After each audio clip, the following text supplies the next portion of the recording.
The new maid was fixing a light until he said, "You're beautiful," and she froze in shock. Hello, let's hear another incredible story. Don't forget to like and subscribe to our channel. I love narrating stories for you, so get ready. Let's start. Imani Davenport stood in the marble foyer of the Whitmore mansion, clutching a crumpled piece of paper with her temporary employment details, and wondered if she'd accidentally walked into a museum instead of someone's home. The ceiling stretched impossibly high above her, adorned with a crystal chandelier that probably cost more than her entire year's rent in her cramped Dorchester apartment. "Okay, Imani," she whispered to herself, adjusting the collar of her crisp white uniform shirt. "You've got this. It's just cleaning. You've been cleaning your whole life. Granted, never in a place where the doorknobs look like they belong in Versailles, but still." Her internal pep talk was interrupted by the sharp click of heels against marble. Mrs. Artford, the head housekeeper, appeared like a storm cloud in sensible shoes. Her silver hair pulled back so tightly it seemed to stretch her features into a permanent expression of mild disapproval. "Miss Davenport," she said, her voice carrying the weight of decades spent managing households that functioned with military precision. "I trust you've reviewed the orientation materials I provided?" Imani nodded, though she'd barely skimmed the 17-page document about proper conduct, appropriate cleaning techniques, and something called discretionary invisibility. That sounded like a superpower she definitely didn't possess. "Excellent. Your first assignment is the second-floor library. The reading lamp near the east window requires a new bulb." Mrs. Hartford handed her a small ladder and a box containing what appeared to be the world's most expensive light bulb. "Mr. Whitmore conducts his morning calls from that room, so efficiency is paramount." As Mrs. Hartford's heels clicked away down the hall, Imani made her way up the sweeping staircase, running her fingers along the polished banister and trying not to gawk at the oil paintings of stern-looking ancestors who seemed to follow her movement with their eyes.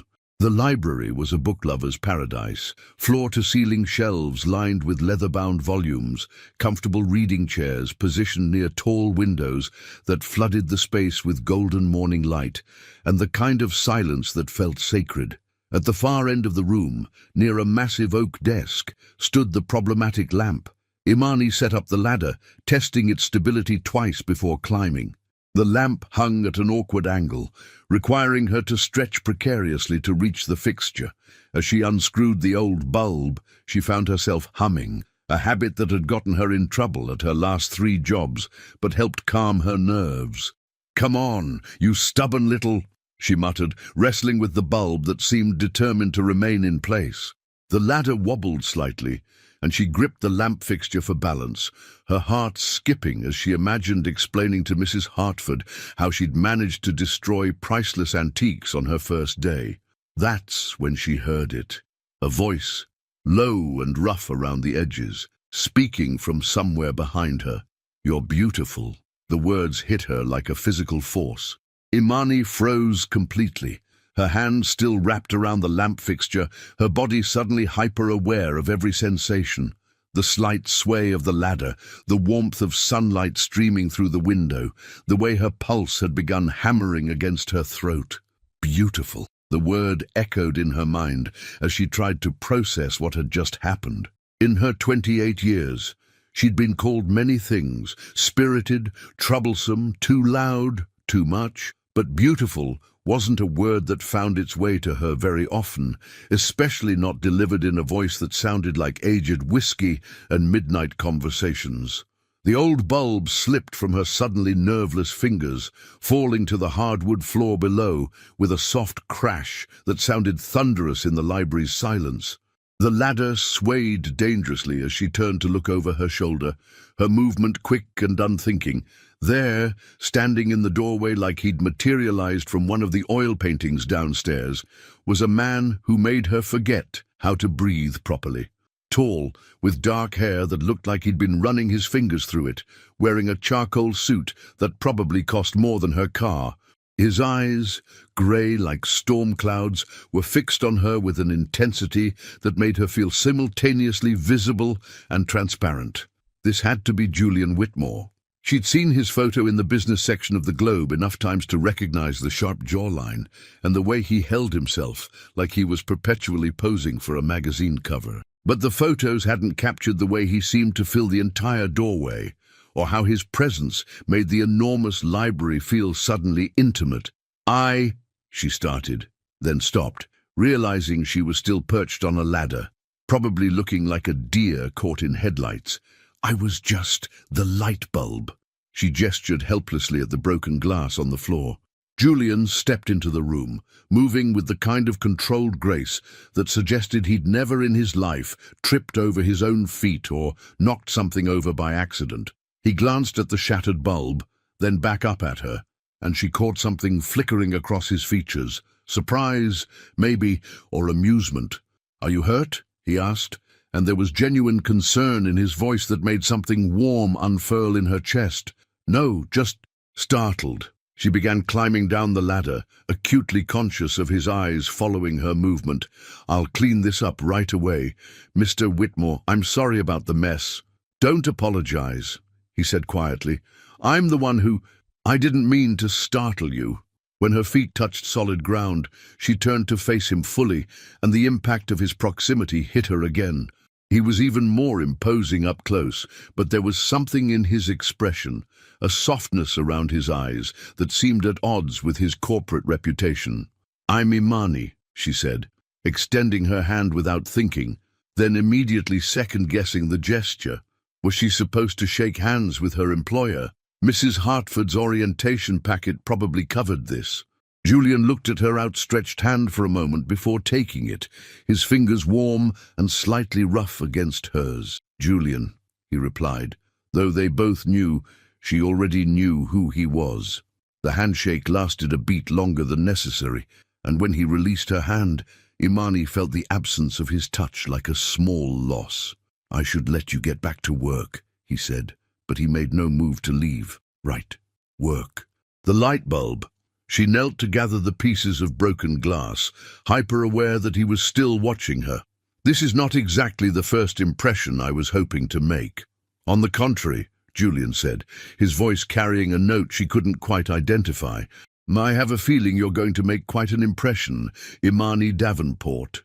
As he finally turned to leave, Imani remained crouched on the floor, holding fragments of glass and wondering how 3 simple words had managed to shatter more than just a light bulb. 3 hours after the light bulb incident, Imani found herself in the mansion's laundry room, staring at what could only be described as a technological marvel disguised as a washing machine.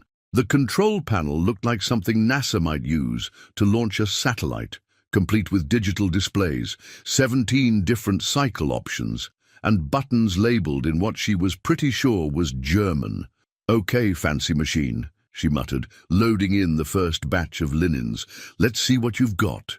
She pressed what she hoped was the start button, and the machine hummed to life with a satisfied whir. Victory.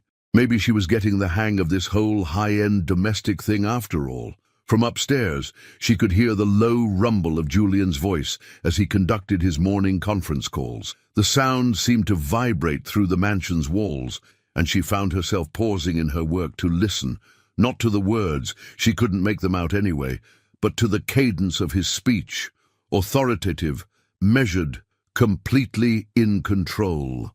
So different from the man who had looked at her with such naked surprise when she'd turned around on that ladder. The memory sent a flutter through her stomach that she determinedly ignored. She had work to do, and Julian Whitmore was her employer, not the subject of her increasingly frequent daydreams, even if he did have the kind of smile that seemed to promise secrets, and the way he'd said her name had made her feel like it was a word worth savoring. "Focus, Imani," she told herself, moving to the next task on Mrs. Hartford's meticulously organized list.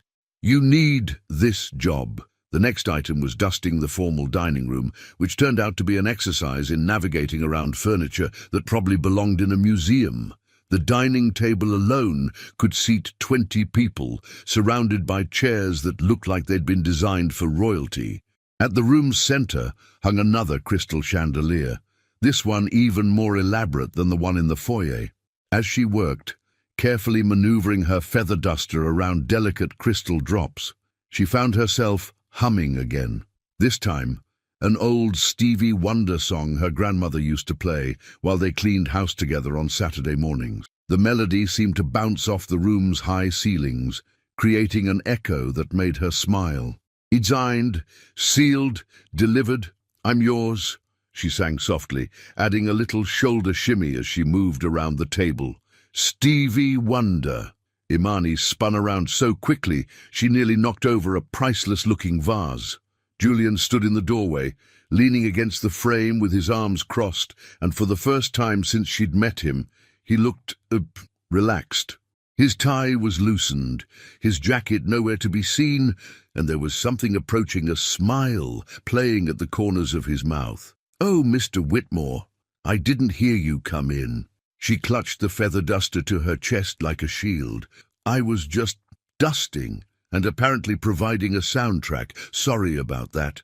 "Don't apologize," he said, stepping into the room. "I haven't heard anyone sing in this house well, I can't remember when."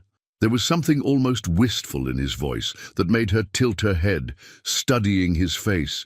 "You don't like music." "I like music," he said, moving closer. "I just don't often have time for it. My schedule is usually structured."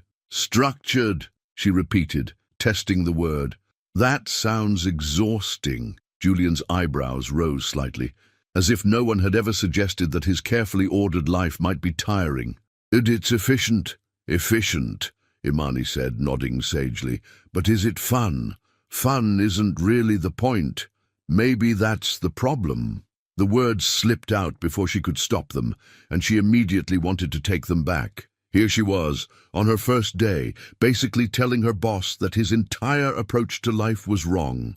This was exactly the kind of thing that had gotten her fired from her last job, when she'd laughed out loud during a meeting because her supervisor had spent 20 minutes discussing the strategic implications of office supply procurement.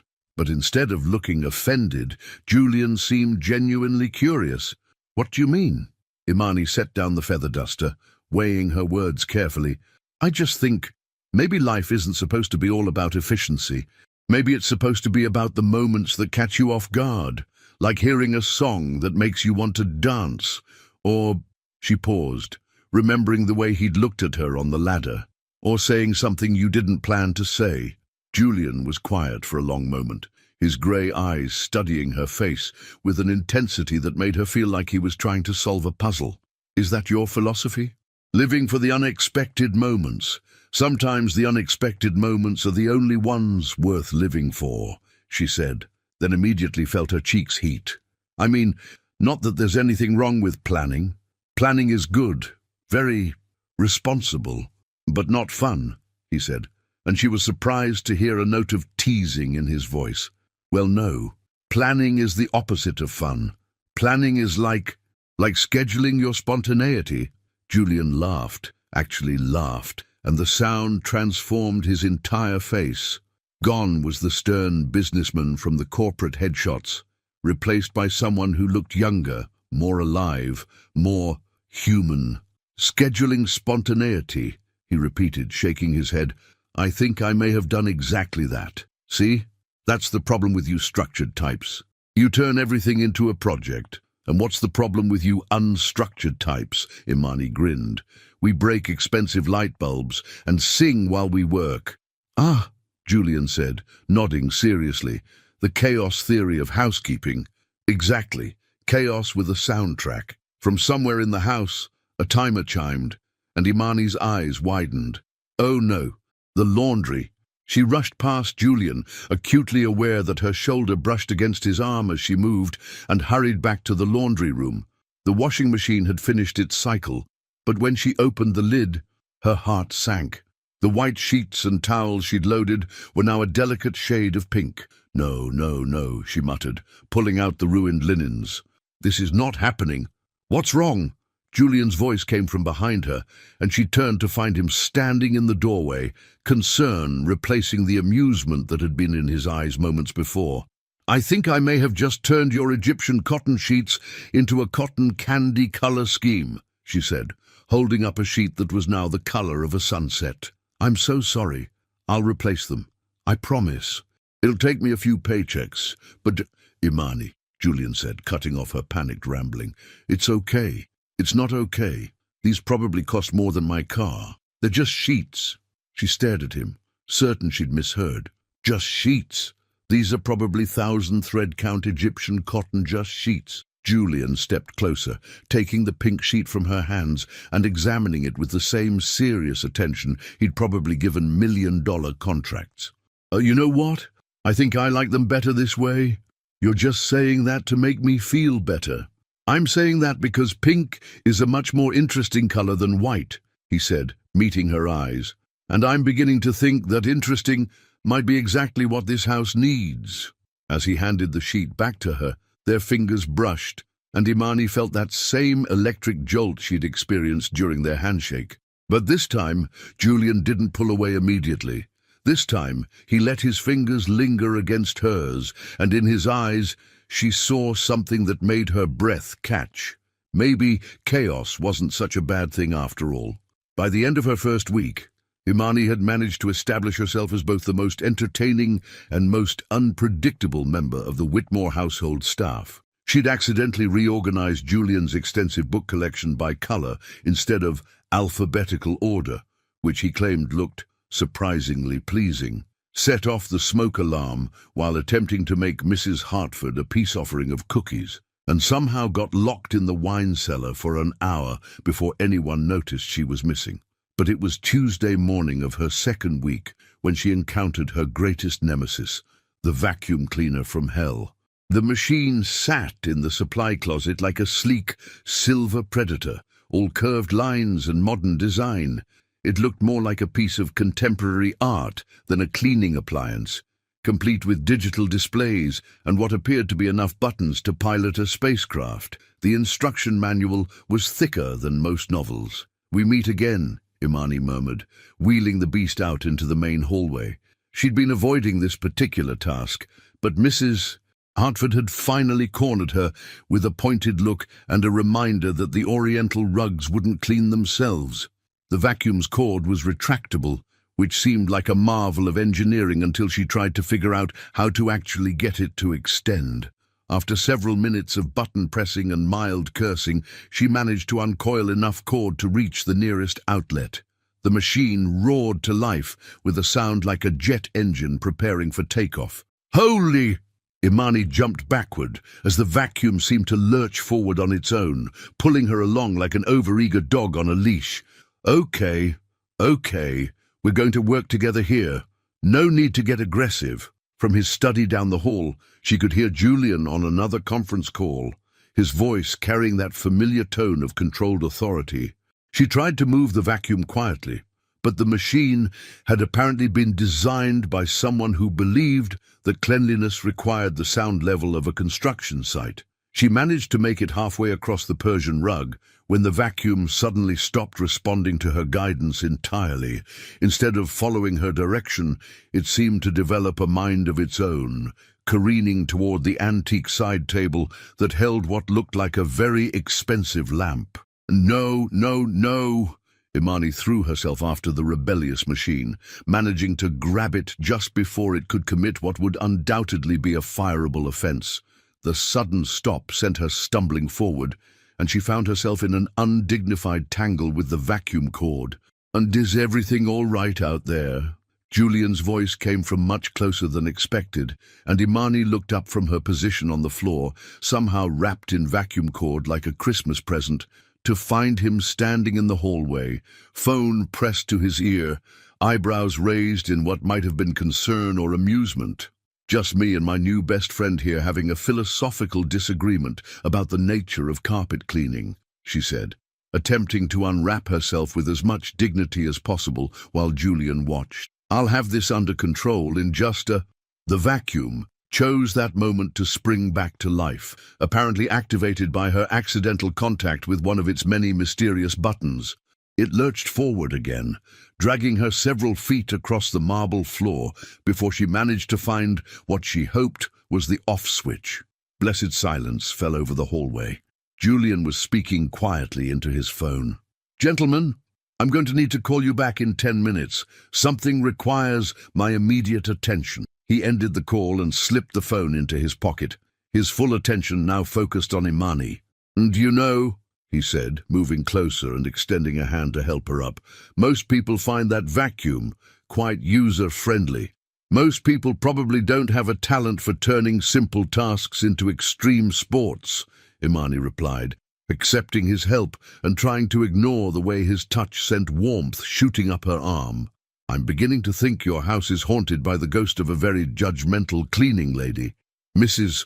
Pemberton did work here for 30 years before she retired," Julian said, his mouth twitching with suppressed laughter. "She was particular about her methods. Well, Mrs. Pemberton's spirit and I are going to need to have a serious conversation about boundaries." Imani gestured at the vacuum, which now sat innocently silent. "This thing has it out for me." Julian studied the machine with the same serious attention he'd probably given quarterly profit reports. Would you like me to show you? You know how to use a vacuum?" The question slipped out before she could stop it, and she immediately felt her cheeks heat. "I mean, of course you do. You're a competent adult human being, unlike me, apparently." "I wasn't always CEO of a corporation," Julian said, moving toward the vacuum. "I had to clean my own apartment through college and my first few years working." There was something almost nostalgic in his voice, and Imani found herself curious about this version of Julian, younger, less polished, pushing a vacuum around a cramped apartment after long days at some entry-level job. "Hard to imagine you with anything less than a perfectly organized life," she said. "Until you'd be surprised." He picked up the vacuum's handle, his movements confident and efficient. "The trick is understanding that it's not actually trying to fight you. It just responds to different pressure than you'd expect." He demonstrated, guiding the machine across the rug with smooth, controlled movements that made it look effortless. The vacuum hummed along obediently, no longer the rebellious beast it had been in her hands. "See? It's all about finding the right rhythm." "Show off," Imani said, but she was smiling. "Let me guess, you probably have a color-coded cleaning schedule and alphabetized your cleaning supplies." "Only the cleaning supplies," Julian replied, and she couldn't tell if he was joking. "Of course you did." She moved closer, ostensibly to watch his technique, but really because she found herself drawn to his presence in a way that was becoming harder to ignore. "Oh, what else did young Julian organize? Please tell me you labeled your socks." "I may have had a brief sock labeling phase," he admitted, and the flush that crept up his neck made him look unexpectedly boyish. "Oh my God, you really did!" Imani laughed, delighted by this glimpse into his carefully controlled personality. "What else?" "Come on, confession time." Julian paused in his vacuuming, and for a moment she thought he might actually share more of these endearing details about his past. But then his phone buzzed, and she saw him glance at it with the reflexive attention of someone whose entire life was governed by schedules and obligations. "I should get back to my call," he said, but he made no immediate move to leave. "Right, important business things." Imani took the vacuum handle from him, their fingers brushing in the exchange. "Thank you for the lesson. I promise to try to maintain diplomatic relations with the vacuum from now on." "Imani," Julian said, his voice carrying a note she couldn't quite identify, "if you need help with anything else, any of the equipment, or are you offering to teach me how to use the coffee machine next? Because that thing looks like it requires a PhD in engineering. If necessary," he said, and there was something in his eyes that made her think he wasn't entirely joking. As he walked back toward his study, Imani watched him go, noting the way his shoulders seemed to carry the weight of constant responsibility. She found herself wondering what it would be like to see him truly relaxed, without the armor of his perfectly pressed suits and scheduled life. The vacuum hummed to life under her guidance, finally cooperating, and she smiled to herself. Maybe she was starting to understand the rhythm of more than just the cleaning equipment. The kitchen at 3 a.m. was a different world entirely. Soft under-cabinet lighting cast everything in warm amber tones, and the usual bustle of daytime activity had given way to the kind of peaceful silence that made even breathing feel deliberate. Imani sat at the large center island, laptop open, surrounded by job applications she'd been putting off for weeks. She hadn't planned to be up this late, but sleep had been elusive, her mind too busy replaying moments from the past 2 weeks. Julian's laugh echoing in the dining room, the way his eyes had lingered on her face during the vacuum lesson, the careful distance he maintained even as she caught him watching her work. The coffee machine, the intimidating beast Julian had jokingly offered to teach her to use, loomed in the corner like a chrome monument to overcomplicated technology. She'd been surviving on instant coffee from the staff room, but tonight felt like the kind of night that required real caffeine. How hard could it be, she murmured, approaching the machine with the same caution she might use to disarm a bomb. 20 minutes later, she'd managed to produce something that technically qualified as coffee, though it bore little resemblance to the perfectly crafted cups she'd seen Julian drinking. Still, it was hot and caffeinated, which met her current requirements. She was settling back at the island with her laptop when footsteps on the marble floor made her freeze. Julian appeared in the doorway, hair mussed and wearing a navy Henley and pajama pants that made him look younger and somehow more approachable than his usual business attire allowed. "Imani." His voice was rough with sleep and surprise. What are you doing up?" "I could ask you the same thing," she said, suddenly self-conscious about being caught in the kitchen in her own pajamas. Flannel pants covered in cartoon cats, and an oversized Howard University t-shirt that had seen better days. "Couldn't sleep. I often come down here when—" He paused, seeming to catch himself before revealing too much. "I saw the light on." Julian moved into the kitchen with the careful movements of someone trying not to fully wake up, and Imani found herself studying this different version of him. Without the armor of his perfectly tailored suits, he looked more human, more reachable. "I made coffee," she offered, gesturing toward the machine. "Well, I made something coffee-adjacent. I can't promise it won't dissolve your dental work." A smile tugged at the corner of his mouth. "That brave, are you?" "I prefer to think of it as optimistically reckless." Julian moved to the machine, pressing a few buttons with practiced efficiency. The device hummed to life, producing a much more promising sound than her earlier attempts had managed. "The secret," he said, glancing over his shoulder at her, "is understanding that it's essentially a very sophisticated robot. You have to speak its language." "And what language is that?" "Pretentious technology. Precision," he said, but he was smiling now. "Everything has its proper sequence, its timing." "Of course it does," Imani said, watching as he moved through the coffee-making process with the same methodical attention he'd probably applied to everything in his life. "Do you ever do anything without a plan?" Julian paused, coffee cup halfway to his lips. "What do you mean?" "I mean, do you ever just wing it? Make decisions in the moment without analyzing all the variables first?" He was quiet for a long moment, and Imani worried she'd overstepped some invisible boundary, but then he moved to sit across from her at the island, cradling his coffee cup between his hands. "I used to," he said quietly. "When I was younger, I made a lot of impulsive decisions. Most of them turned out badly." There was something in his voice, a carefully controlled vulnerability, that made her close her laptop and give him her full attention. "What changed?" "Responsibility, I suppose. When you're responsible for other people's livelihoods, other people's futures, spontaneity becomes expensive." Imani studied his face in the soft kitchen light, noting the way tension seemed to live in the set of his shoulders, even when he was trying to relax. "That sounds lonely," she said gently. Julian's eyes met hers, and for a moment she saw something flicker there. Surprise, maybe, or recognition. "I hadn't thought of it that way. When was the last time you did something just because you wanted to? Not because it was scheduled or planned or strategically sound, but just because it felt right in the moment?"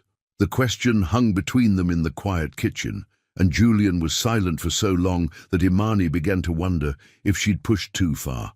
But finally, he spoke. "I'm not sure I remember." The admission seemed to cost him something, and Imani felt her heart squeeze with unexpected tenderness. Here was this incredibly successful, powerful man, and he looked genuinely confused by the concept of spontaneous joy. "That's heartbreaking," she said softly. "Is it? I've built a good life, a successful company, financial security. But are you happy?" The directness of the question seemed to catch him off guard. He stared down at his coffee cup, and Imani could almost see him processing the question like it was a complex business problem requiring careful analysis. "I'm satisfied," he said finally. "That's not the same thing, isn't it? Not even close." Imani leaned forward, animated by a sudden desire to make him understand. "Satisfaction is like efficient nutrition. It meets your basic needs, but it doesn't make you excited to get up in the morning. Happiness is the difference between surviving and actually living." Julian looked up at her, and in his eyes she saw something that looked almost like hunger, not for food or coffee, but for the kind of uncomplicated joy she was describing. "And you're happy?" he asked. Imani considered the question honestly. "I'm working on it. I've made some spectacularly bad decisions in pursuit of happiness, but at least I've never been accused of playing it safe." "Hence the job applications at 3 a.m.? She glanced at her closed laptop, surprised he'd noticed. "Research. I'm trying to figure out what comes next." "You're leaving?" There was something in his voice. Was it disappointment that made her pulse quicken? "Oh, but the position is temporary," she reminded him, though saying it out loud felt stranger than she'd expected. Mrs. Hartford made that very clear. "Right, of course." Julian's expression seemed to close off slightly, and she felt the loss of that momentary openness like a physical thing. They sat in comfortable silence for a few minutes, drinking their coffee and existing in the peaceful bubble of the quiet kitchen. Finally, Julian spoke again. "What did you want to be when you were a child?" The question was so unexpected that Imani nearly choked on her coffee. "Random topic change much? You said I should try being more spontaneous." The fact that he was actively trying to follow her advice made something warm bloom in her chest. "A teacher," she said. "I wanted to be a teacher. What about you?" "An astronaut." "Seriously?" "Dead serious. I had the whole thing planned out. NASA training, moon missions. The works." "What happened?" Julian's smile was rueful. "I grew up, realized that space exploration wasn't exactly a stable career path. So you chose stability over dreams. I chose responsibility over fantasy." "Same thing, really." Julian was quiet for a moment, then said, "Do you ever regret not becoming a teacher?" "Every day," Imani admitted. "But I also know it's not too late. That's the difference between us, I think. You see closed doors, where I see detours." As they talked, the sky outside began to lighten with the first hints of dawn, and Imani realized they'd been sitting in the kitchen for over an hour. It felt like minutes.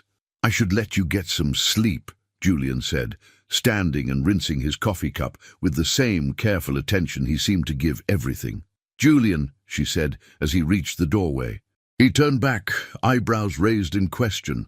"Thanks for the coffee lesson, and for the conversation. Thank you," he said quietly, "for reminding me what it feels like to have an unscheduled moment." After he left, Imani sat alone in the kitchen as morning light gradually filled the space, and she couldn't shake the feeling that something important had shifted between them in the quiet hours before dawn. The thunderstorm hit Boston with the dramatic flair of a Broadway opening night, complete with lightning that turned the mansion's windows into strobing screens, and thunder that seemed to shake the very foundations of Julian's carefully ordered world. By noon, the power had flickered 3 times, and Mrs. Hartford was muttering darkly about the unreliability of modern electrical systems. Imani was in the sunroom, though sun seemed like a misnomer given the apocalyptic weather outside, attempting to water the collection of orchids that Julian apparently collected like other people collected coffee mugs. She'd discovered his unexpected hobby the previous week and had been secretly charmed by this evidence that the man who scheduled his breathing might have a soft spot for something as delicate and unpredictable as flowers. The orchids were finicky creatures, requiring precisely the right amount of water, specific humidity levels, and what the care instructions described as indirect bright light, a phrase that seemed designed to confuse anyone who wasn't a botanist. But Imani had always been good with plants, a skill inherited from her grandmother who could coax roses to bloom in the middle of winter. "Okay, beautiful," she murmured to a particularly elegant white orchid. "Let's see if we can keep you happy today." The sound of approaching footsteps made her look up to find Julian standing in the doorway, and her heart did that now familiar skip that seemed to happen whenever he appeared unexpectedly. He was holding a tablet and wearing the slightly frazzled expression of someone whose perfectly planned day had been derailed by Mother Nature. "Did the storm knock out the internet?" he said without preamble. "My conference call was cut off mid-sentence, and I have 3 presentations to review before tomorrow." "That's terrible," Imani said, though privately she thought it might be the best thing that had happened to him in months. "What will you do?" Julian stared at his tablet like it had personally betrayed him. "I'm not sure. I could drive to the office, but the roads—" As if summoned by his words, another crack of thunder shook the house, and rain lashed against the sunroom's glass walls with renewed intensity.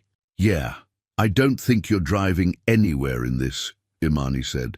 "Looks like you're stuck here, with nothing to do." The horror on his face at the concept of unstructured time would have been comical if it wasn't so genuinely distressing to him. "I could reorganize my files," he said, already moving toward what Imani had come to recognize as his default crisis mode, finding something productive to control. "Or," she said, setting down the watering can and turning to face him fully, "you could try something revolutionary." "Which is?" "Nothing." Julian blinked at her like she'd suggested he juggle fire. "Nothing. Nothing. Just exist. Enjoy the storm. Watch the rain. Maybe even, and I know this is going to sound crazy, relax." "I don't really know how to relax." The admission was so honest and vulnerable that Imani felt something squeezed tight in her chest. Here was this incredibly successful man, and he looked genuinely lost at the prospect of having an unscheduled hour. "Lucky for you," she said, moving closer. "I'm an excellent teacher." "I thought you said you weren't a teacher." "I said I wasn't a teacher yet." "There's a difference." Another flash of lightning illuminated the sunroom, followed immediately by thunder that seemed to roll on forever. The rain was coming down so hard now that the world outside had become a blur of grey and green. "It's beautiful," Imani said, moving to stand near the wall of windows. "It's chaos," Julian replied, but he moved to stand beside her. "The same thing, sometimes." They stood in comfortable silence for a few minutes, watching the storm rage outside.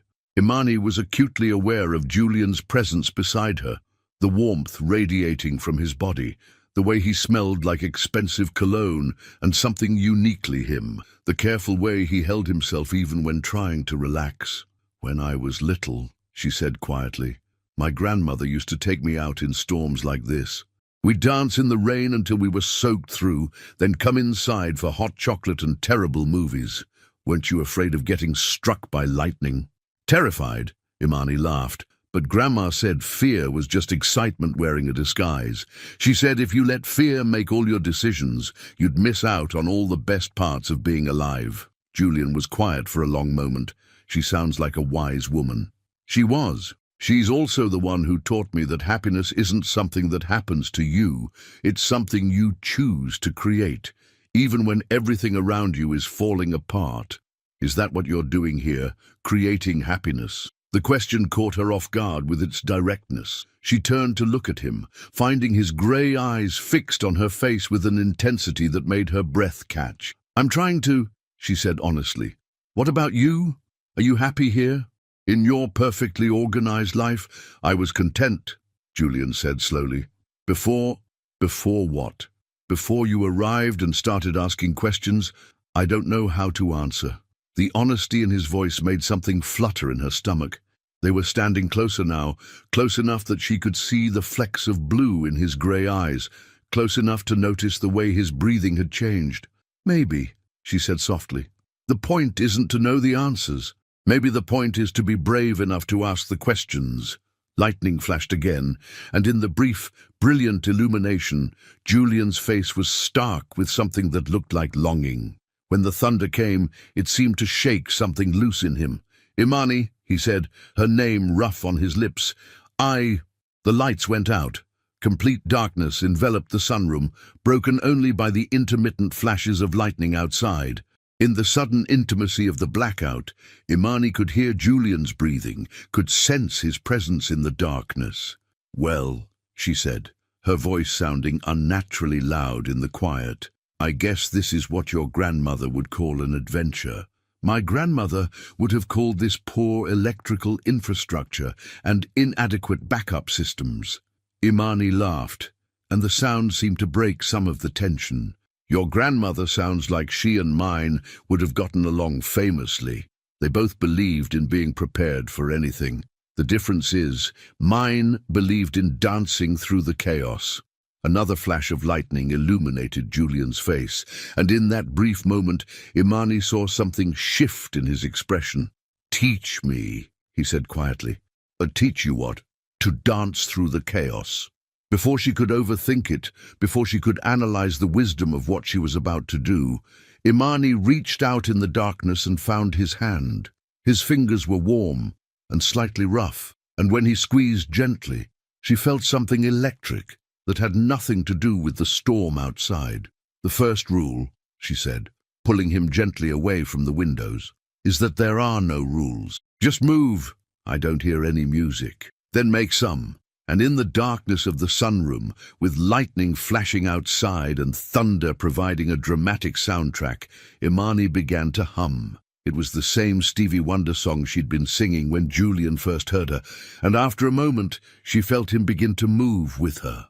They swayed together in the darkness, not really dancing but not quite standing still either, and Imani thought that maybe this was what happiness felt like, not the explosive joy of big moments, but the quiet contentment of being exactly where you belonged, even when the lights went out, especially when the lights went out. The morning after the storm dawned crystal clear, as if nature was apologizing for the previous day's dramatics. Sunlight streamed through the mansion's windows with an almost aggressive cheerfulness, illuminating a world that looked freshly washed and impossibly green. Imani woke earlier than usual, her sleep having been restless and filled with dreams of dancing in the dark and the warm press of Julian's hand in hers. The memory of their impromptu dance lesson sent a flutter through her stomach that she tried unsuccessfully to ignore as she got ready for work. By the time she made it downstairs, the power had been restored, and the mansion hummed with its usual efficient energy. Mrs. Hartford was already bustling about the kitchen, directing the morning staff with military precision, and everything seemed to have returned to normal, everything except the way Julian looked at her when she walked into the dining room to refresh the flower arrangements.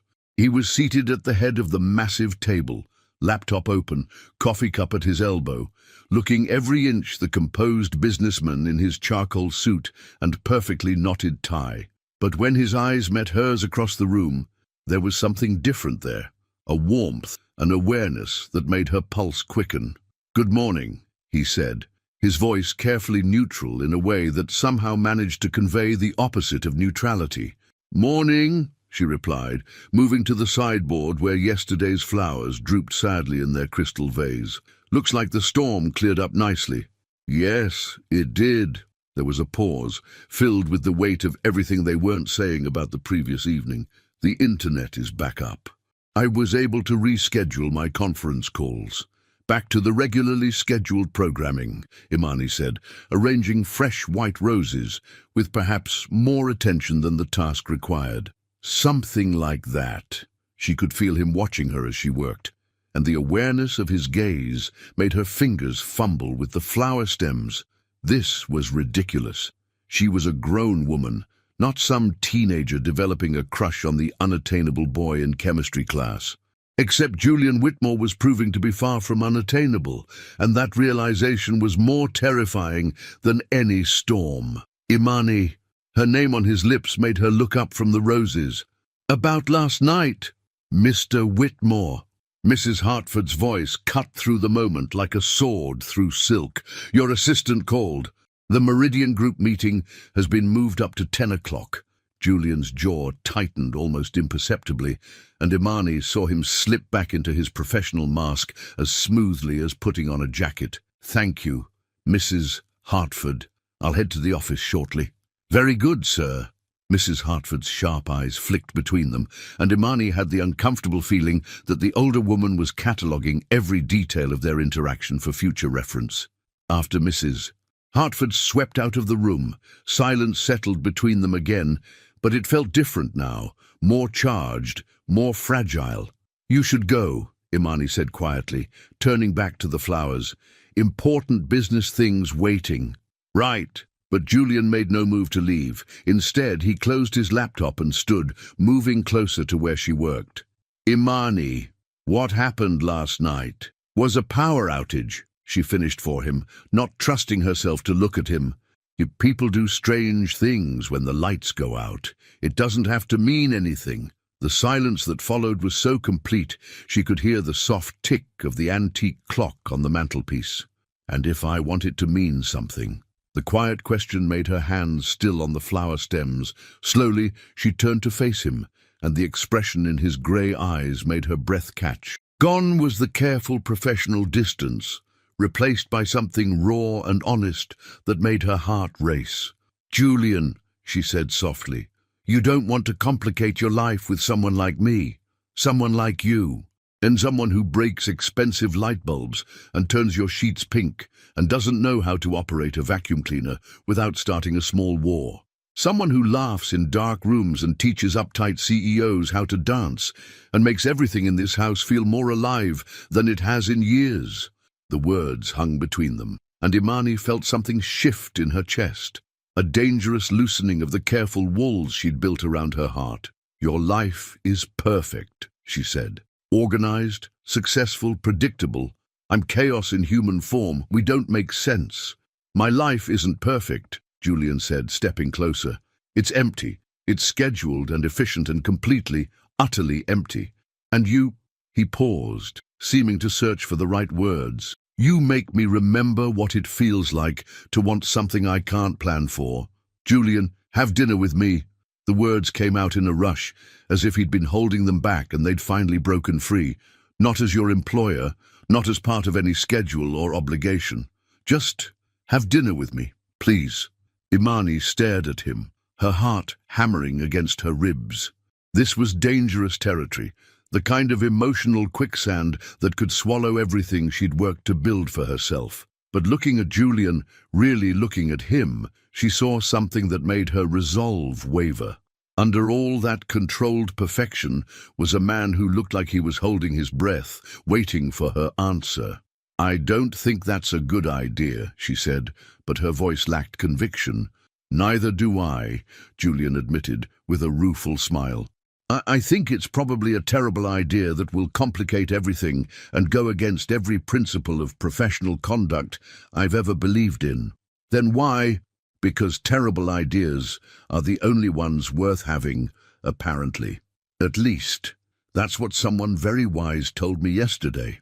Despite herself, Imani smiled. "That someone sounds like a troublemaker." "She is. She's also the first person in years to make me want to do something completely spontaneous and possibly stupid." His phone buzzed on the table, displaying what was undoubtedly a reminder about his rescheduled meeting. Julian glanced at it, then deliberately turned the device face down. "One dinner," he said. "What's the worst that could happen?" "Famous last words," Imani said, but she was already feeling her careful resolve crumbling. "Oh, I could spill wine on your expensive suit. I could say something inappropriate and embarrass you in front of important people. I could fall asleep during dessert from boredom because I spend the entire evening talking about quarterly projections. I was going to say fall for you and make everything impossibly complicated, but your thing works too." The words slipped out before she could stop them, and she immediately felt her cheeks flame. But Julian's expression softened, and when he smiled, it was the first completely unguarded expression she'd seen from him. "Imani," he said gently, "I think we passed impossibly complicated about the time you turned my life pink. That was an accident. The best things usually are." His phone buzzed again, more insistently this time, and Julian sighed. "I really do have to go." "I know, but dinner, tonight. Will you think about it?" Looking at him, this successful, put-together man who was asking her to dinner like a nervous teenager, Imani felt something dangerous and wonderful unfold in her chest. "I'll think about it," she said. Julian's smile was radiant. "That's all I can ask for." As he gathered his things and headed for the door, he paused at the threshold. "Imani, for what it's worth, I don't think you're chaos. I think you're possibility." And then he was gone, leaving her alone with the flowers and the sunlight and the terrifying, exhilarating knowledge that her carefully simple life was about to become anything but. Imani changed clothes 4 times before settling on a navy dress that struck what she hoped was the right balance between "I care about this" and "I'm not trying too hard." The dress was simple, elegant without being fancy, and most importantly, it was unlikely to result in any wardrobe malfunctions that might end up in tomorrow's society pages. Julian had insisted on picking her up from her apartment in Dorchester, despite her protests that she could meet him at the restaurant. When she opened her door at exactly 7 o'clock, she found him standing in her hallway, looking like he'd stepped out of a magazine. Charcoal grey suit replaced by dark jeans and a navy button-down that made his eyes look like storm clouds. "You look beautiful," he said, and the sincerity in his voice made her stomach flutter. "You look—" She paused, taking in this more casual version of him. "Different, good different. I figured a suit might be overkill for our first non-work encounter." "Our first date," she corrected, then felt her cheeks warm. "I mean, if that's what this is." "It's definitely what this is," Julian said, his smile soft and sure. "Ready?" The restaurant he'd chosen was perfect, intimate without being stuffy, elegant without being intimidating. Not the kind of place where she'd worry about using the wrong fork or accidentally ordering something she couldn't pronounce. As they were seated at a corner table with soft candlelight and a view of the harbour, Imani realized he'd put thought into choosing somewhere she'd feel comfortable. "This is lovely," she said, accepting the wine menu from their server. "I wasn't sure what you'd like," Julian admitted. "And I realized I know remarkably little about your preferences outside of your opinion on vacuum cleaners and your talent for inadvertent interior decorating. Well, you know I like Stevie Wonder and coffee that doesn't require an engineering degree to make." "True. What else should I know about Imani Davenport?" The question, asked with genuine curiosity, caught her off guard. When was the last time someone had asked her about herself, like her answer actually mattered? "I'm an only child who always wanted siblings," she said. "I collect vintage postcards from places I've never been. I make excellent grilled cheese sandwiches, but somehow manage to burn water when I try to cook anything else. And I have an irrational fear of butterflies." Butterflies. They're unpredictable. All that fluttering around with no apparent plan or purpose. Julian laughed, the sound rich and warm. That's ironic, coming from someone who advocates for spontaneity." "There's a difference between spontaneity and chaos," Imani protested. "Spontaneity has intention behind it, even if it's spur of the moment. Butterflies are just random." "I think you might be overthinking butterflies," says the man who probably has his socks organized by color. "Actually, I switched to organizing them by fabric weight after our conversation about sock labeling. Much more practical." Imani stared at him across the candlelit table. "Please tell me you're joking."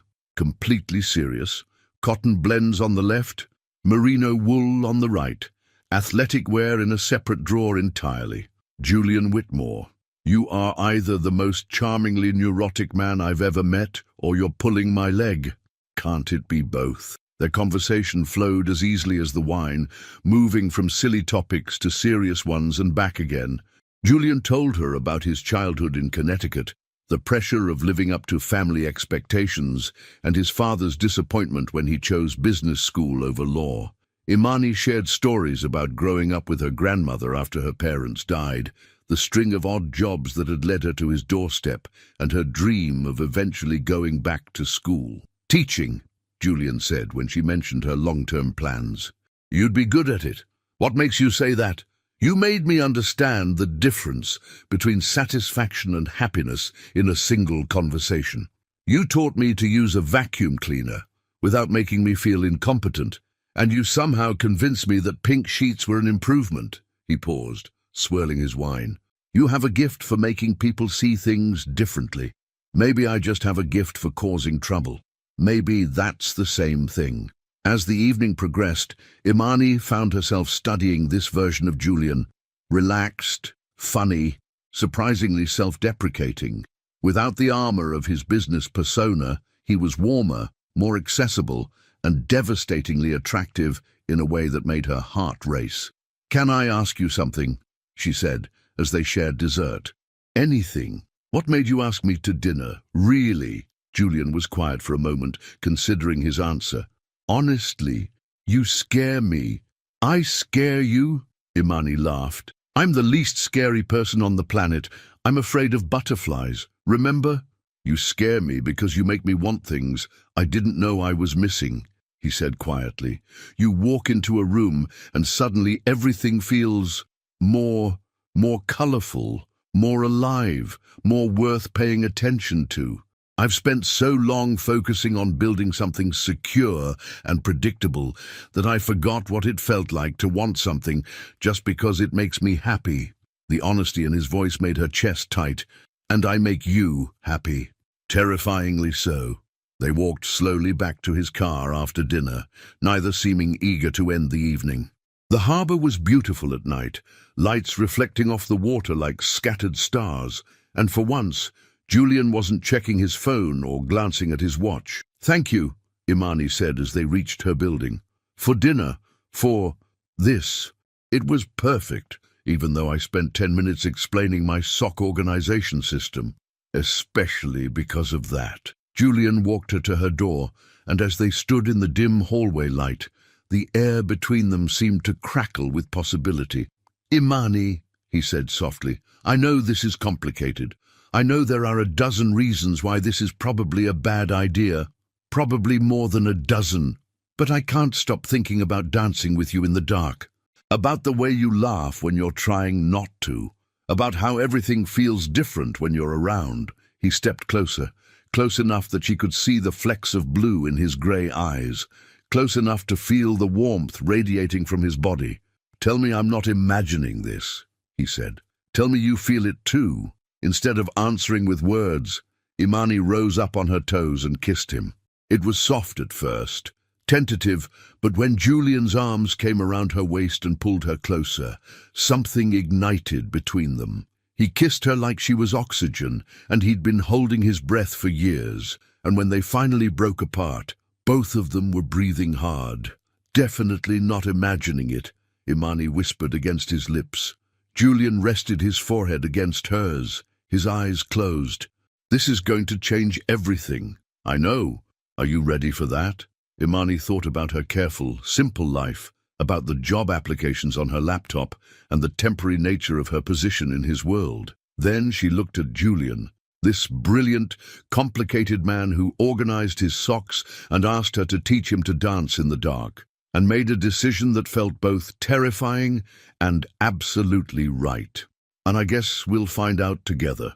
When Julian finally left, Imani leaned against her closed door and touched her lips, still tingling from his kiss.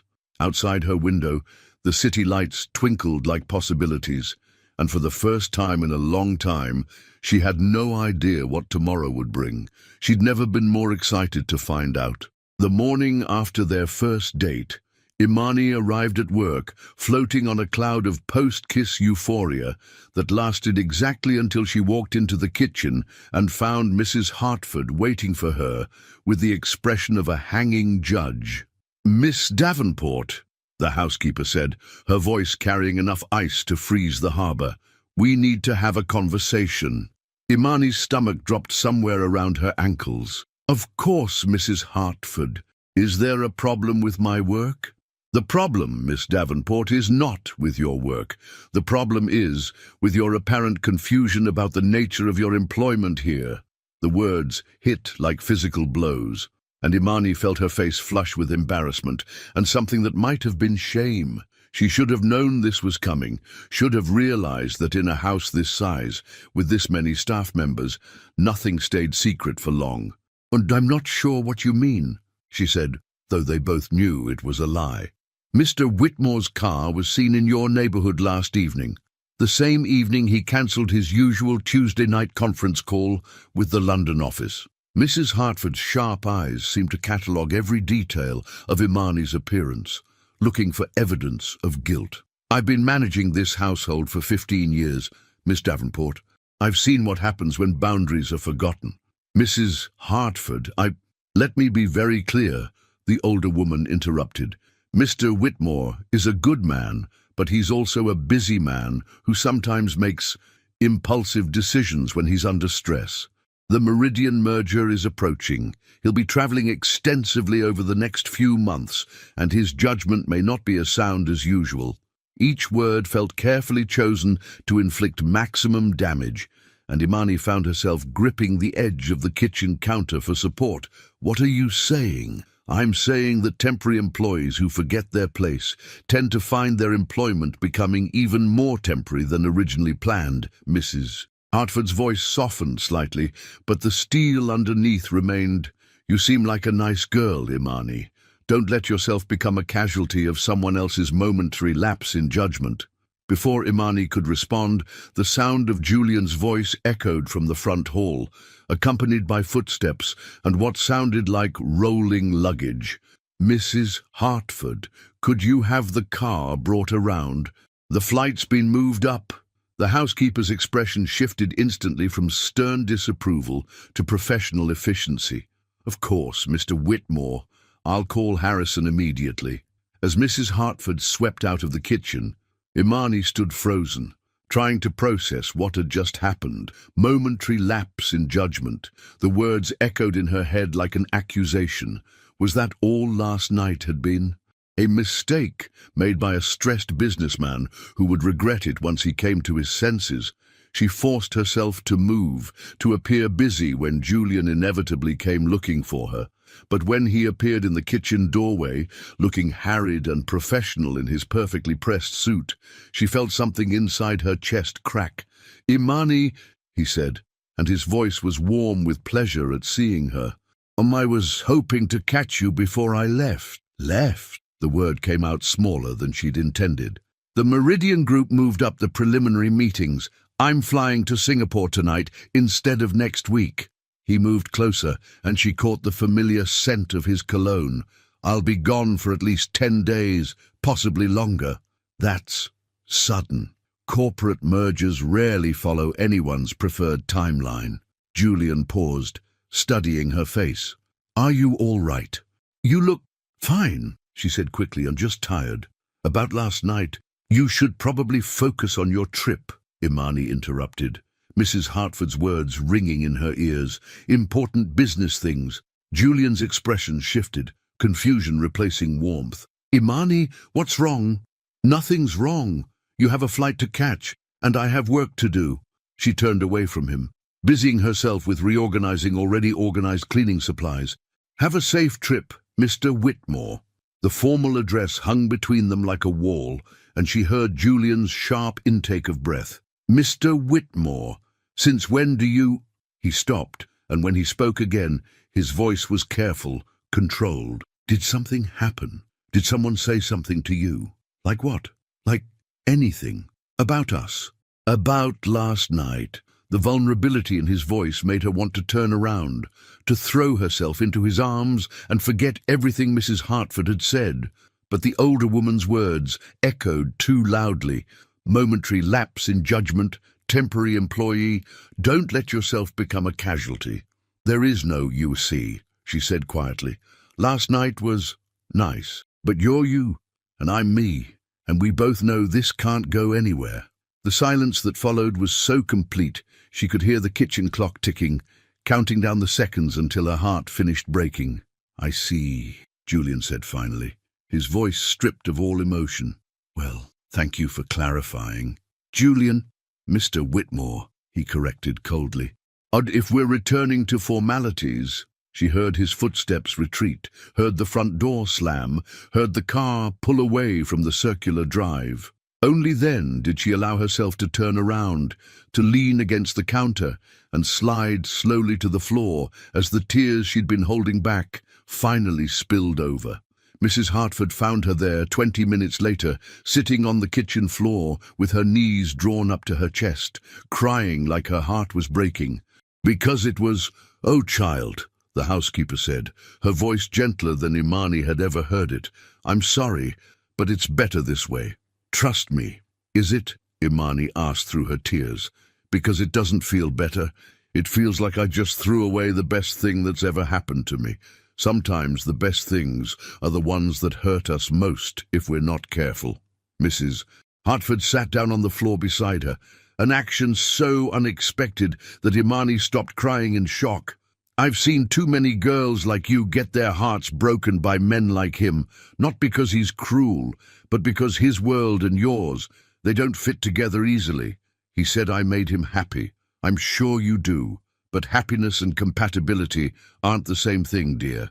And when the novelty wears off, when the real world intrudes, that's when people get hurt." Imani wiped her eyes with the back of her hand. "So what am I supposed to do? Pretend last night never happened? You're supposed to remember that you're stronger than this, that you came here to work, to save money, to build something better for yourself. Don't let a pair of pretty grey eyes derail those plans." As Mrs. Hartford helped her to her feet and handed her a tissue, Imani felt something harden inside her chest. Maybe the older woman was right. Maybe she had been fooling herself, thinking that someone like Julian could really want someone like her for more than a momentary distraction. "He'll be gone for 10 days, Mrs. Hartford said gently. "Use that time to remember who you are without him." Nodding, Imani straightened her shoulders and wiped the last of the tears from her cheeks. 10 days to get her heart back under control. 10 days to remember that Julian Whitmore was her employer, not her future. 10 days to figure out how to stop loving someone who had probably already forgotten her name. As she returned to her duties, moving through the mansion like a ghost, Imani tried not to think about the way Julian had said her name that morning, like it was something precious. Tried not to remember the warmth in his eyes or the careful way he'd kissed her goodnight. Tried not to wonder if she'd just made the biggest mistake of her life. 10 days without Julian felt like 10 years. Imani moved through the mansion like a woman underwater, performing her duties with mechanical precision while her heart remained stubbornly, painfully absent. The house seemed larger somehow, echoing with his absence in ways that made her chest ache every time she passed his empty office or caught sight of his unused coffee cup in the kitchen. On day 11, she found herself in his study, ostensibly dusting but really just absorbing the space that still smelled faintly of his cologne. The orchids in the sunroom had begun to droop despite her careful attention, as if they too were mourning his absence. She'd caught herself staring at her phone countless times, hoping for a message that never came. Mrs. Hartford had been kinder these past days, bringing her tea and making gentle conversation, but Imani could see the relief in the older woman's eyes, relief that the situation had been handled before it could become more complicated. It was while she was watering the orchids that she heard the front door slam with enough force to rattle the windows. Julian was back. Her hands trembled as she set down the watering can, and she pressed her palms against her thighs to steady them. She could hear his voice in the front hall, clipped and professional as he spoke to Mrs. Hartford about schedules and correspondence. He sounded tired, frustrated, and completely uninterested in small talk. Imani forced herself to continue her work, even as every cell in her body screamed for her to run to him, to ask about his trip, to see if the distance had been as hard for him as it had been for her. 20 minutes later, he appeared in the sunroom doorway. He looked awful. His usually immaculate hair was disheveled, his shirt wrinkled, and there were dark circles under his eyes that spoke of too little sleep and too much stress. But it was the careful blankness in his expression that made her heart clench. "Miss Davenport," he said formally, "Mrs. Hartford mentioned you've been taking care of the orchids." "Yes, sir." The words felt like glass in her throat. "Thank you. I appreciate your thoroughness." They stood in the golden afternoon light, surrounded by the flowers they'd discussed on more intimate occasions, and the space between them felt like an ocean. Imani wanted to ask about Singapore, about the merger, about whether he'd thought of her at all during the long days away. Instead, she nodded and turned back to the plants. "How was your trip?" she asked, her voice carefully neutral. "Successful. The merger will proceed as planned." Julian moved into the room, but maintained careful distance. "I'll be traveling frequently over the next several months. London, Tokyo, Sydney. The integration process is complex." "That sounds exciting. International business and all." "Exciting isn't the word I'd use." Something in his tone made her look up, and for just a moment she saw past his professional mask to the exhaustion underneath. He looked like a man running on empty, going through the motions of a life that no longer fit properly. "Are you happy?" The question slipped out before she could stop it, echoing their conversation from that first night in the kitchen. Julian's jaw tightened. "Happiness is a luxury I can't afford right now, Miss Davenport. I have responsibilities, obligations that extend far beyond my personal preferences." "Right, of course." Imani set down the watering can with more force than necessary. "Wouldn't want personal preferences to interfere with business." "Is that supposed to mean something?" The careful control in his voice finally snapped something inside her. All the hurt and confusion and loneliness of the past 10 days came rushing to the surface. "It means that some of us don't have the luxury of compartmentalizing our feelings like line items in a budget," she said, her voice rising. "It means that some of us can't just turn emotions on and off based on what's convenient for our schedules." "You think this is convenient for me?" Julian's mask slipped, revealing anger and something that looked like pain. "You think any of this is easy?" "I think you're a coward." The words hung between them like a slap, and Julian's face went white. "I beg your pardon." "You heard me. You're a coward who hides behind schedules and obligations because actually feeling something, actually taking a risk, might mess up your perfectly organized life." "A coward?" Julian's voice was deadly quiet. "I'm a coward because I understand the difference between fantasy and reality. Because I recognize that some things, no matter how appealing they might seem in the moment, are ultimately impossible." "No, you're a coward because you'd rather give up than fight for something that makes you happy." "And what would you have me fight?" "Exactly. The fact that you work for me, the fact that we come from completely different worlds. The fact that this entire situation is a recipe for disaster that could destroy both our careers. I'd have you fight for me." The words exploded out of her, raw and desperate. "I'd have you fight for us, for what we could be if you'd just stop being so terrified of what might go wrong and start thinking about what might go right." Julian stared at her, his breathing harsh, and for a moment she thought she saw something crack in his armor. But then his phone buzzed, and the moment shattered. He glanced at the device automatically, and Imani saw the exact second he retreated back into his safe, controlled world. "I have a conference call," he said, his voice empty. "Please finish with the orchids and then help Mrs. Hartford with the evening preparations. I'll be dining out tonight." "Julian, Mr. Whitmore," he corrected without looking at her. "And I think it would be best if we maintained appropriate professional boundaries going forward, Miss Davenport. Clearly, we both allowed our judgment to become compromised." The clinical term felt like a knife between her ribs. Compromised. As if what they'd shared was a malfunction rather than something beautiful. "Fine," she said, her voice flat. "Professional boundaries. Got it." Julian paused at the doorway, his back to her. "Imani, Miss Davenport," she corrected coldly. "If we're being professional." He left without another word. and Imani sank into one of the wicker chairs, staring at the orchids through a blur of tears. Around her, the sunroom felt hollow, emptied of all the warmth and possibility that had once made it feel magical. She pulled out her phone and scrolled to the draft email she'd been working on for days, her formal resignation, typed and retyped, but never sent. Her finger hovered over the send button. Maybe Mrs. Hartford was right. Maybe some things were impossible, no matter how much you wanted them. Maybe it was time to stop fighting for someone who had already decided she wasn't worth the battle. But as she sat there, surrounded by Julian's carefully tended flowers, Imani realized she wasn't ready to give up. Not yet. Not when she could still see glimpses of the man who had danced with her in the dark, who had told her she made him want things he didn't know he was missing. There had to be a way to make him remember that some things were worth fighting for, even if it meant risking everything to try. The resignation letter sat on Julian's desk for 3 days before he found it, buried beneath a stack of merger documents and quarterly reports.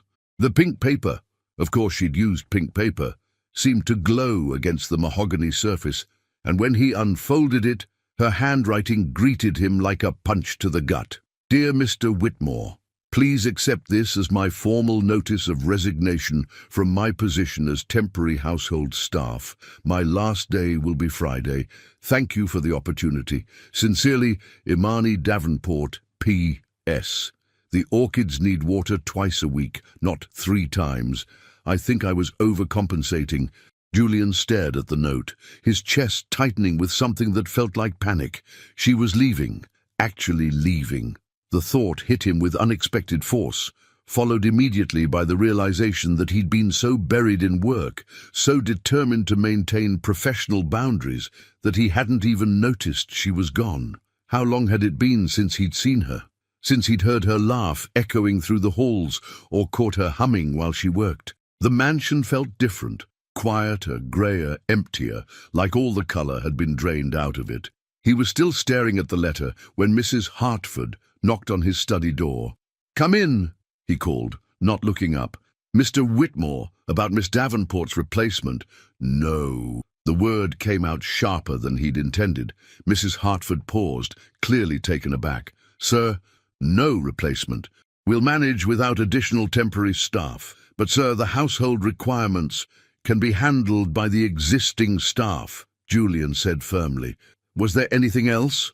Mrs. Hartford was quiet for a long moment, and when Julian finally looked up, he found her studying him with an expression he couldn't quite read. "She was a good worker," the housekeeper said carefully.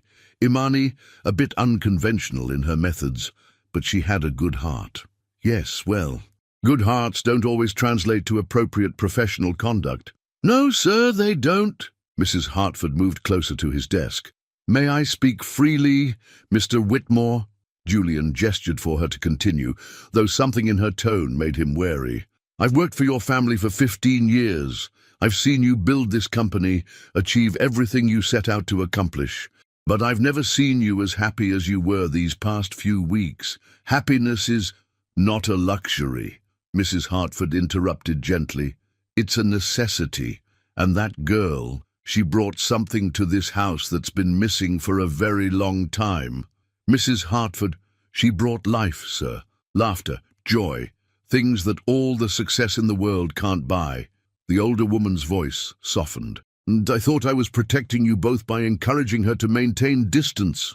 But perhaps some risks are worth taking." Julian set down the resignation letter, his hands not quite steady. "It's too late. She's made her choice." "Has she? Or did she make the choice she thought you wanted her to make?" The question hit like a physical blow, and Julian felt something crack open in his chest. Had he pushed Imani away so thoroughly that she'd given up on them entirely? Had his fear of complication, of messiness, of anything that couldn't be controlled and scheduled, cost him the best thing that had ever happened to him? "Where is she?" he asked quietly. "In her room, packing." "But, sir..." Julian was already moving, taking the stairs 2 at a time. He'd been an idiot, a coward, just like she'd said. He'd been so afraid of disrupting his carefully ordered life that he'd forgotten what it felt like to actually live. He found Imani's door ajar, soft music drifting out into the hallway. When he peered inside, his breath caught. She was dancing, not the careful, self-conscious swaying they'd shared in the dark sunroom, but real dancing, spinning and twirling around her small room with complete abandon, headphones on, a glass of what looked like orange juice in one hand.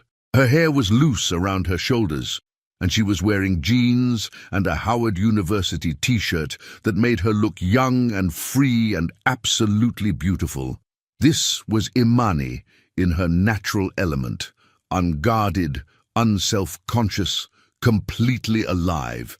And he'd almost lost her because he was too afraid to embrace the chaos she brought to his ordered world. Julian knocked on the doorframe, and Imani spun around, her eyes widening when she saw him.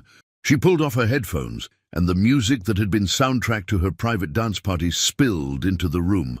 "Julian, Mr. Whitmore, I didn't expect—" "Dance with me," he said.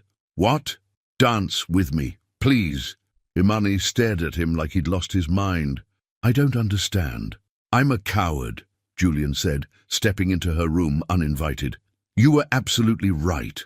I'm a coward who spent so long planning for every contingency that I forgot how to take a leap of faith." "Julian, I love you," he said, the words rushing out before he could second-guess them. "I love that you sing while you work and turn my sheets pink and make me laugh at 3 in the morning. I love that you see possibility where I see problems, and that you're brave enough to fight for what you want." Imani's orange juice glass slipped from her fingers, and Julian caught it automatically, setting it safely on her dresser without breaking eye contact. "I love you," he repeated, "and I'm tired of being afraid of what that might mean. I'm tired of letting schedules and obligations and other people's expectations dictate my happiness." "What are you saying?" "I'm saying don't leave. I'm saying stay, not as my employee, but as my partner in making this life less planned and more lived." Julian reached for her hands, and when she didn't pull away, he felt hope unfurl in his chest. "As I'm saying, teach me to dance through the chaos, because I've realized that chaos with you is better than order without you." Imani's eyes filled with tears, but she was smiling. "That might be the most romantic thing anyone's ever said to me. Does that mean you'll stay?" Instead of answering, Imani reached for her phone and turned up the music. Then she stepped into his arms, and Julian felt like he could breathe properly for the first time in weeks. They danced in her small room, surrounded by half-packed suitcases and sunlight streaming through the windows, and Julian realized this was what happiness felt like. Not the distant satisfaction of achieved goals, but the immediate joy of being exactly where you belonged. "So what happens now?" Imani asked as they swayed together. "Now we figure it out as we go," Julian said, spinning her around and catching her again. "Oh, no plans, no schedules, no predetermined outcomes, just us, making it up as we go along." "That sounds terrifying." "Terrifyingly perfect." As Stevie Wonder's voice filled the room, singing about being signed, sealed, and delivered, Julian kissed Imani and tasted possibility on her lips. Outside, Boston hummed with its usual organized chaos, but inside this small room, 2 people who'd found each other against all odds danced to their own rhythm, creating something beautiful out of the lovely mess of falling in love. And for the first time in his carefully planned life, Julian Whitmore had absolutely no idea what came next. He'd never been happier. The end. Thanks for watching to the end. Did you like the story? Tell us what you thought in the comments below. We want to know what you think. Don't forget to leave your like and subscribe now for more exciting stories you won't want to miss. Activate the bell to be notified whenever a new video comes out. See you in the next story. See you there.